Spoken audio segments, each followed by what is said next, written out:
Hello and welcome to this channel. My name is David and I usually talk about literary classics from various European literatures and languages.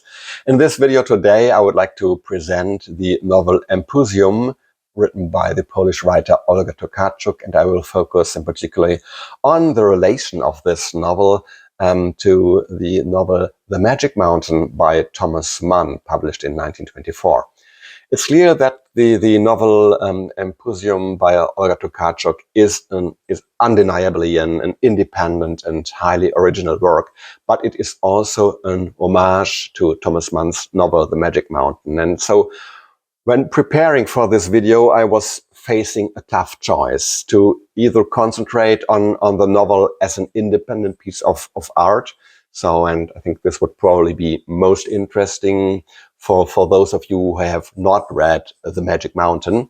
Or the other option would be to focus on the structural analogies and various allusions to The Magic Mountain that are present in Olga Tokarczuk's novel, and some of which are obvious and some of which are hidden. And I think this would be particularly interesting for those of you who have read Thomas Mann's novel The Magic Mountain. In the end, I have decided to do both. So in the first part of this video, I will take a look at the novel as an independent, standalone piece of literature without talking about any of the references to The Magic Mountain.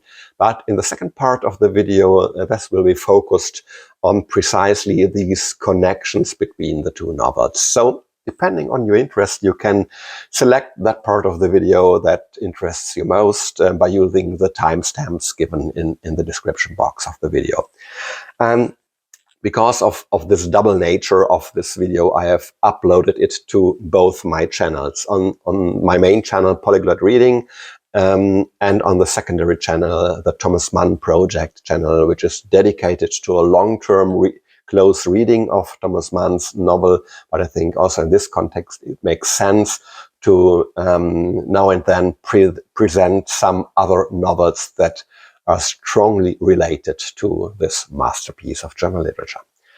An important heads up at the beginning: this video will not be spoiler-free. I won't reveal the final twist and climax and resolution of Empuzjon. You don't need to worry about that, but I will touch on some of the key points and turning points in the plot, especially in the second part of the video where I show the parallels to The Magic Mountain.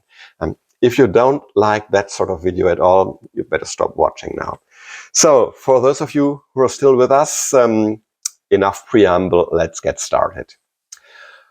I think I don't need to tell you a lot about Olga Tokarczuk. She is well known. She is a Polish psychologist by training, but she's also an author. She was born in 1962, and she has received numerous literary prizes and awards, and most prominently, of course, the Nobel Prize for Literature, which was awarded to her for the year 2018. Empusium, the Polish original, was published in 2022, and the English translation was just published a few weeks ago, I think in September 2024. So Olga Tokarczuk has been writing novels for decades. So this is not a debut work. It's a mature novel from an author who really knows her business quite well. She knows how to write, and quite successfully so. Let's start with a brief explanation of the title, the rather unusual title, Empusium. This is an artificial word. It is made up of the two terms Empuse, which is in Greek mythology, these are shape-shifting, frightening male figures, sort of phantom-like and often the bringer of mischief. And this is the first part. And the second part is taken from the word symposium, which is still used also in the English language today. It's originally a word from Greek and then Latin, and in antiquity it referred to a sort of a banquet at which people came together to eat, but also to talk, or to talk politics, talk philosophy, and so on. So it's not that far from the modern meaning of the word. So Empuzjon is therefore a sort of a meeting, a convivial meeting or a banquet of Empusium. And I will go into the meaning of the title a little bit later. So what is the whole novel, the whole story about? What's the key plot? In September 1913, a young Polish student from Lviv, or Lwów, I don't know how to pronounce this, the name of the town in English. The German name was Lemberg at that time. The young man, Mieczysław Wojnicz, begins a stay in a health resort, in a sanatorium for lung patients in the Silesian health resort town of Görbersdorf. Mieczysław is the central character that the narrator uses to guide us through the novel, but Mieczysław is not the narrator. Mieczysław had to interrupt his engineering studies in sewer construction mainly, had to interrupt this due to his failing health. And like so many others, he cannot afford to stay at the town's most renowned clinic. So he is a kind of outpatient who visits the clinic for medical examinations and treatments, but he lives in a so-called guest house for gentlemen, which is run by a certain Mr. Wilhelm Opitz. And the town of Görbersdorf, which really existed also with that function of a health resort village in the 1910s, 1920s, this whole town essentially lives from its reputation as a health resort town for tuberculosis patients. And yeah, so this sort of guest houses for the less well-off patients also make up a large part of the town. The local economy profits largely from this kind of, let's call it, desperate tourism. So they are all making money, from coffee house owners to grave diggers. Everybody is making money from the patients, and so the town strives to avoid or to suppress anything that could jeopardize its good reputation. Mieczysław Wojnicz is not the only guest in Mr. Opitz's guest house. There's a whole squad of variously bizarre gentlemen gathered there, all men, because these guest houses were often run strictly according to gender. And Mieczysław is a rather sensitive, reserved, and shy. One could even say very prudish, uptight young man who finds it difficult to adjust to this new environment. And it certainly doesn't help that there's a violent death in the guest house on the very first day of his stay. Mr. Opitz's wife is found hanged, and it seems to be suicide, but the cold-hearted and downright cruel reaction of the widower also leads to the speculation that Mr. Opitz treated his wife very badly, and at least he drove her to suicide, if not actively helped her. Who knows?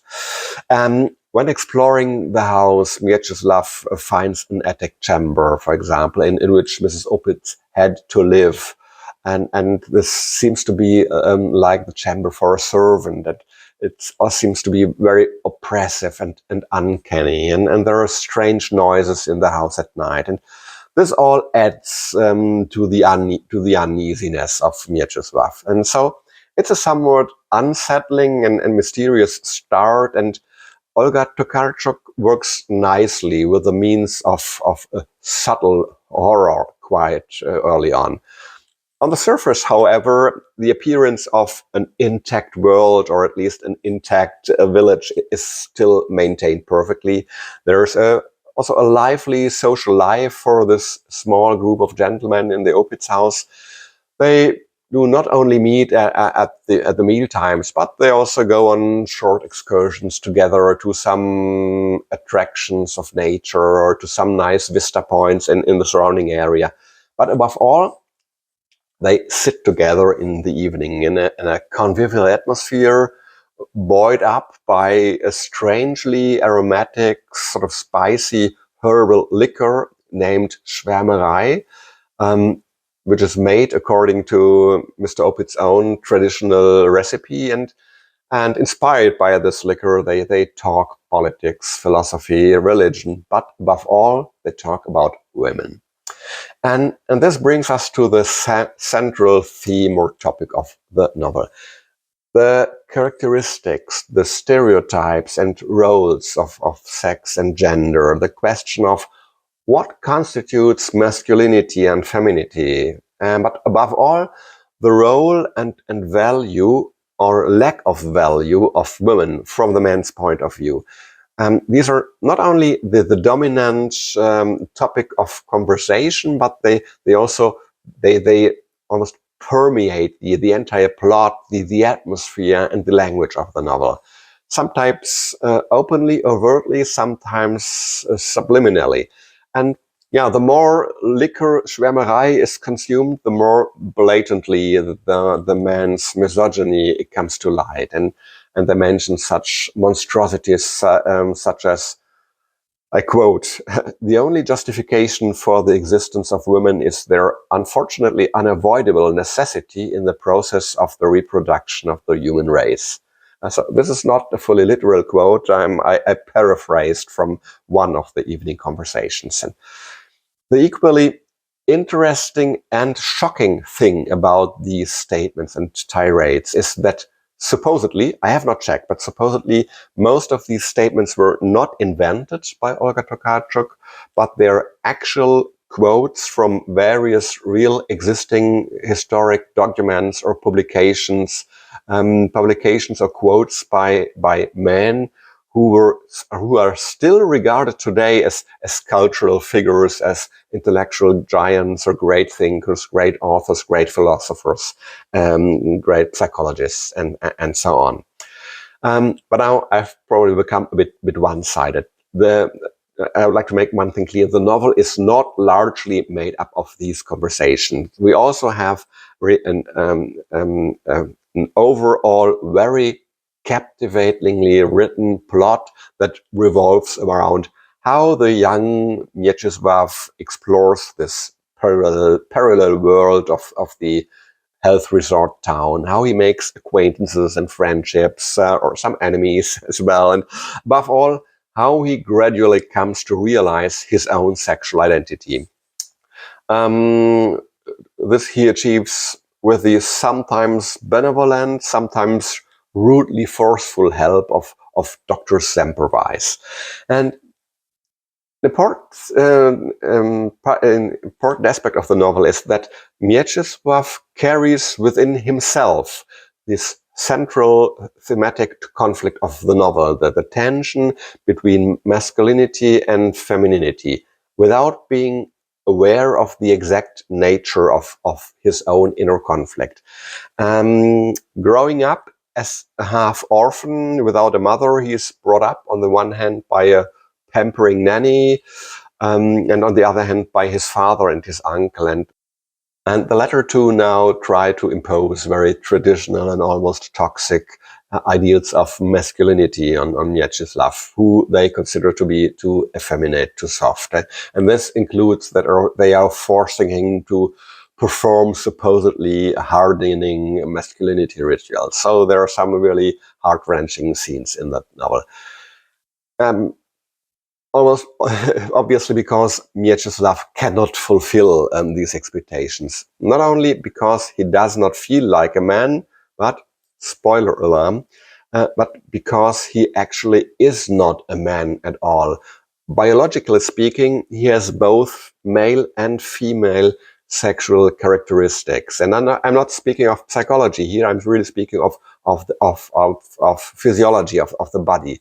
And this is, of course, embarrassingly hidden, that he is what in biology we call a hermaphrodite, who has both also genitals that are mix female and masculine properties.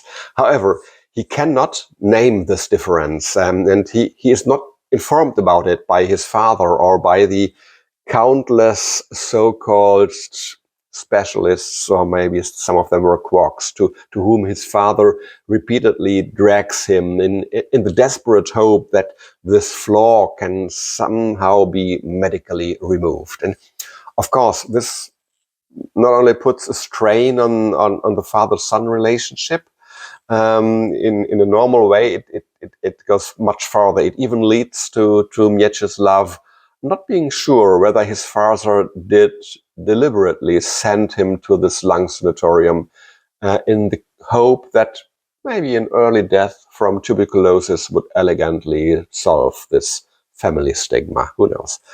So as such a fundamentally insecure man, Mieczysław is naturally quite helpless in the face of the sometimes demonstratively aggressive masculinity of his fellow boarders. Just as he is overwhelmed by their theoretical digressions on philosophical topics or about women, he is also overwhelmed by the homosexual advances of the library assistant, or by the raunchy innuendos of his fellow boarders who want to motivate him to have erotic adventures with the easily available women in the village. And one of Mieczysław's few points of refuge at rest are his conversations with Thilo Hahn. Thilo is a young painter who also lives in the Opitz guest house. Thilo is homosexual, but he does not take any erotic advances on Hans. He simply takes Hans seriously as a person, as a conversation partner on eye level, and they have together sometimes profound, sometimes speculative conversations about art, about painting, about perception, about illusion, about the psychology of perception and knowledge, and so on. But Thilo also introduces Mieczysław to the rumors about disturbing events that take place in Gerbersdorf behind the seemingly intact facade. So there are always mysterious deaths in the fall, usually young men, locals, or clinic patients who disappear in November under unexplained circumstances, and only to be found as dismembered, torn bodies in the forest, really ripped to pieces. So they have to pick up the body pieces. And at first, Mieczysław dismisses this incredulously as an exaggeration on the part of the terminally ill Thilo, who often suffers from high fever, so maybe he's hallucinating. But as October and November are approaching, and especially during a joint visit to the cemetery, the plot thickens, and there are too many pieces of evidence that there is this high number of sudden death of young men in November, and that this place really does have a dark and cruel secret, and that they, the villagers, are trying to cover up by any means necessary, and that they do not even shy away from sacrificing clinic patients if necessary to protect the locals. I won't reveal anything more about the rest of the novel's final twists and climax and the final solution, but you will certainly have noticed that this novel also plays with and crosses the genre boundaries. So what began as a Bildungsroman or a coming-of-age novel increasingly shows elements that also touch on the boundaries of fantasy or horror novels, but in a very subtle, subliminal way, really skillfully realized by Olga Tokarczuk. And I think this genre-crossing character is already made very clear in the subtitle. I think the subtitle of the English translation is a health resort horror story. And there's another element that adds to this horror atmosphere. I think the unclear narrative situation adds also to the reader's discomfort.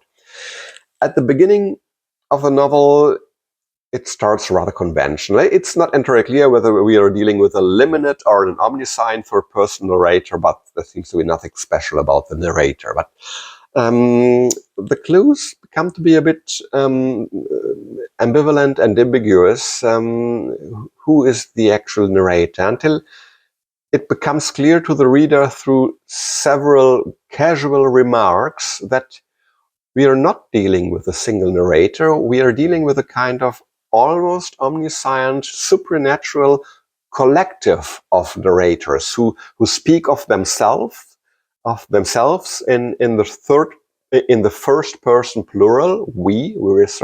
They refer to themselves as we, and more precisely as we female entities.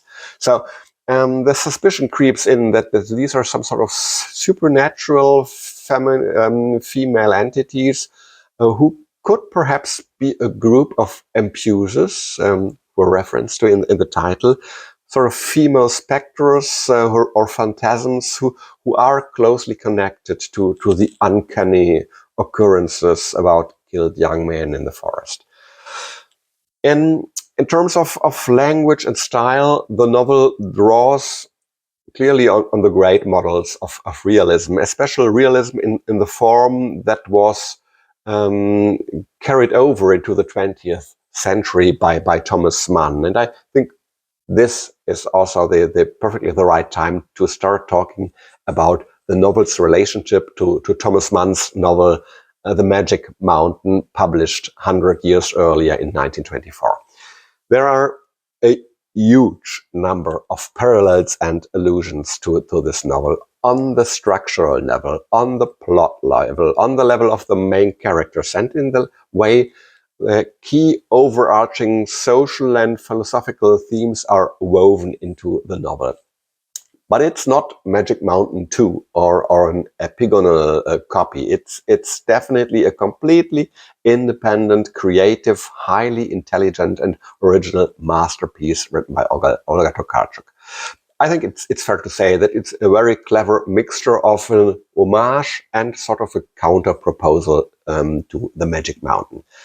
Let's take a closer look at the parallels and the differences. I would like to point out three major parallels that I would like to also describe in more detail.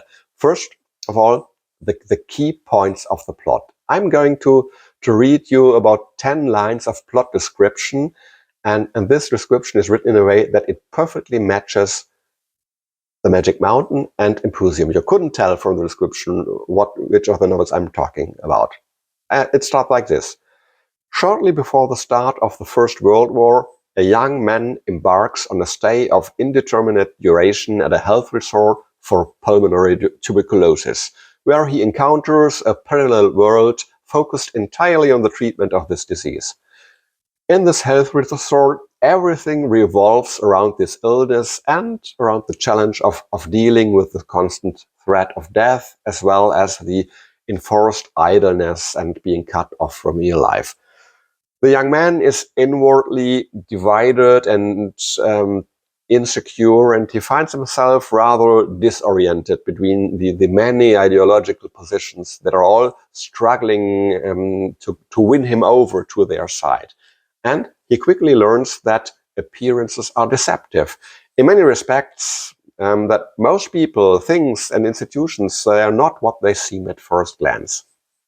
The main character's major task is to overcome the situation, partly on his own and partly with the help of not fully trustworthy and not fully sympathetic mentors at his side, all of whom have their own hidden agenda and some of whom try to instrumentalize him. All this, what I've read now, applies one-to-one to both The Magic Mountain and Empuzjon. So we could not distinguish the novels at this level of description, and I think this is already a quite striking parallelism at the level of structure and plot.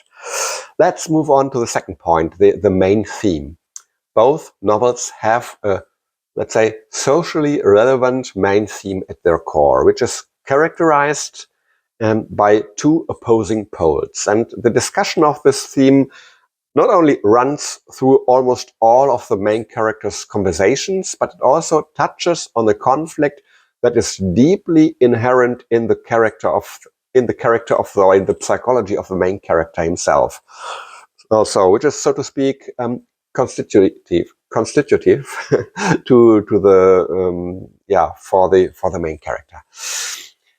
that's the commonality between two. And then the theme itself is different between the two novels.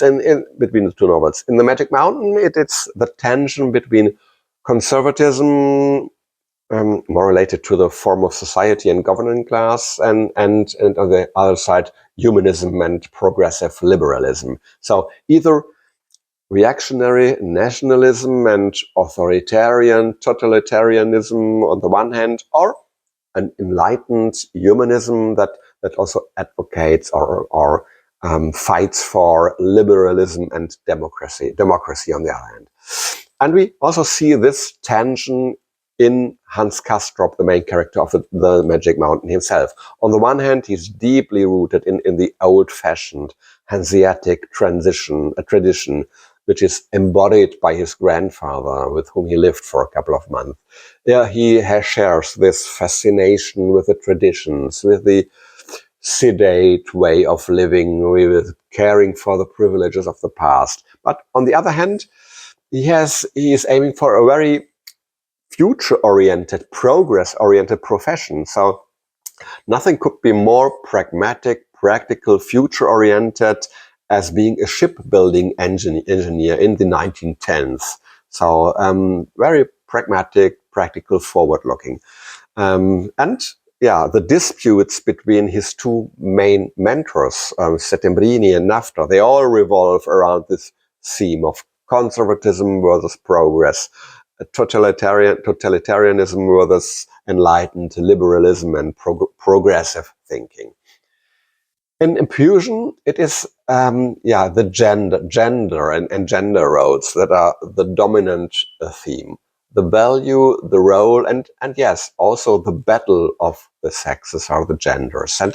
And in Mieczysław Voynich, the hermaphrodite, who outwardly plays or has to play the role of a boy or of a man, but a young man who is considered to be effeminate. In him, in this hermaphrodite, this conflict is also directly inherent in his person, not only in his character, in his psychology, but quite materially, biologically, directly in his body as a hermaphrodite. And then let's move on to the next point, the mentors or ideological representatives. Hans Castrop in The Magic Mountain, he stands for long stretches between the humanist Settembrini, an Italian who represents the Enlightenment and progressive thinking, and on the other hand, the arch-reactionary and the former Jesuit Leo Nafta, who would prefer to smash the whole world of civilization to smithereens in order to set up a dictatorial theocracy on the ruins. The two of them, Settembrini and Nafta, they fight a fierce duel, at least with words, and especially in the presence of Hans, naturally each with the intention of convincing Hans for his own position. Mieczysław Voynich also stands between two such rhetorical fighting cocks. On the one hand, Professor August, a classical philologist and humanist who also loves to lecture and who always entertains his fellow human beings, whether they like it or not, with his stilted remarks and lectures at every opportunity. And although he is not, like Settembrini, an Italian, but he was born in Romania and thus also represents the Romance language area.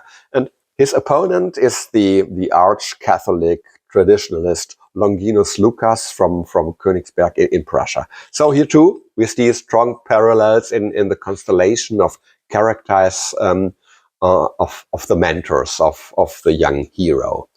So these were three somewhat more detailed examples of parallels between the two novels, and I think that should suffice as evidence, supporting evidence for my thesis of that there is a strong parallelity between the novels.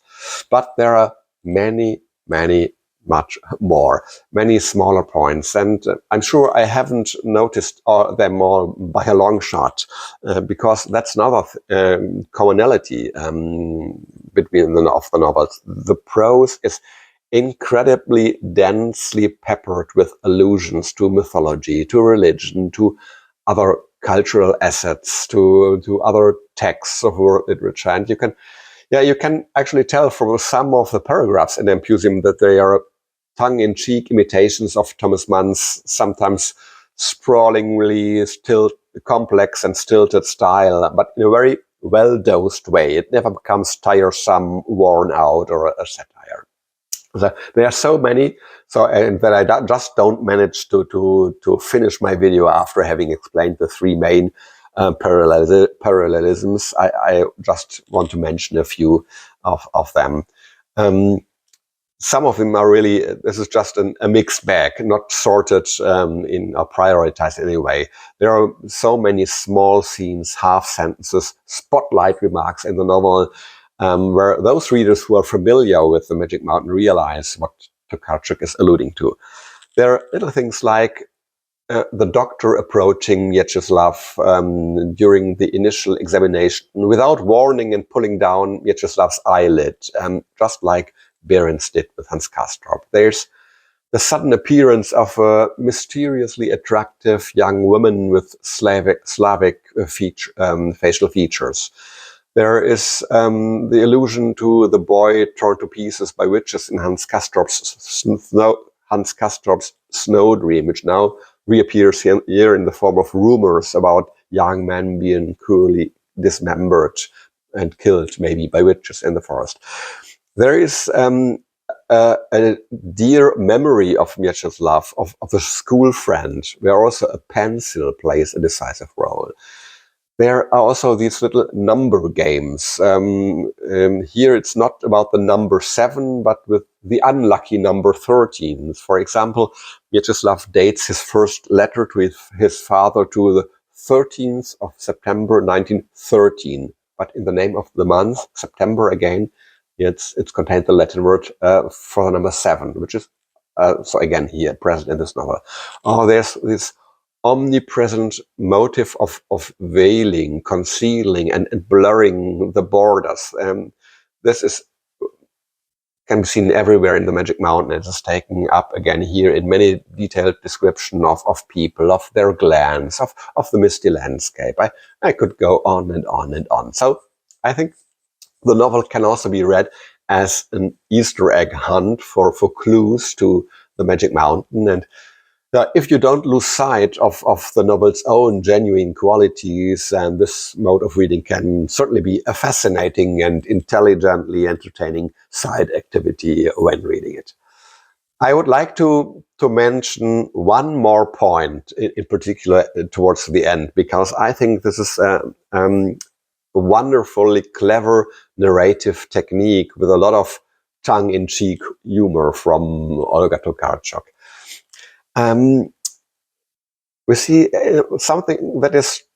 one thing that is typical for the Magic Mountain is this aestheticizing banal objects or things.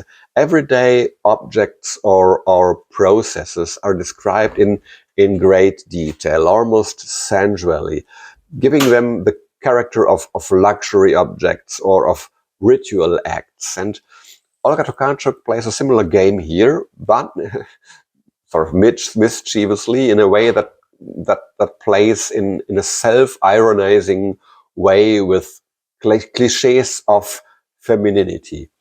The banal objects that are described in the Magic Mountain in such an extremely aesthetic way are mainly so-called men's accessoires, such as shaving utensils, men's wardrobe, smoking equipment like the knife for cutting the cigar's ends or the lighter, the cigars themselves. So in other words, they're mostly objects that seem worth describing to a typical male narrator. In Olga Tokarczuk, and for a male reader probably, in Olga Tokarczuk's work, where there's not a male narrator, but we have these ominous female entities as the narrator, we also see that this aestheticization of banal objects, but here it is usually the shoes of the characters. So the type and size and shape and color and material and wear and tear of footwear of any kind is described again and again in much detail. Often the shoes are even the very first thing we see described, we see of a person described or given through the eyes of the narrator. And I find this really intelligent, funny, and also with a good dash of self-irony about a perhaps typically female preference for shoe fashion. So she, Olga Tokarczuk, is nicely playing with this cliche of women having a weak spot for shoes. Okay, that was a quite long video again, but believe me, I've slowed myself down. I have now only used a fraction of my notes on the novel. But I hope that I have been able to entertain you a little bit and to make you curious about this novel, Empuzjon, by Olga Tokarczuk. I would love to see your comments, whether you have read the novel, whether you can confirm some of the parallelisms that I found, whether you found additional ones, whether you have a different point of view. All that would be highly interesting to me. Hope to see you next time. Take care. Bye-bye and ciao.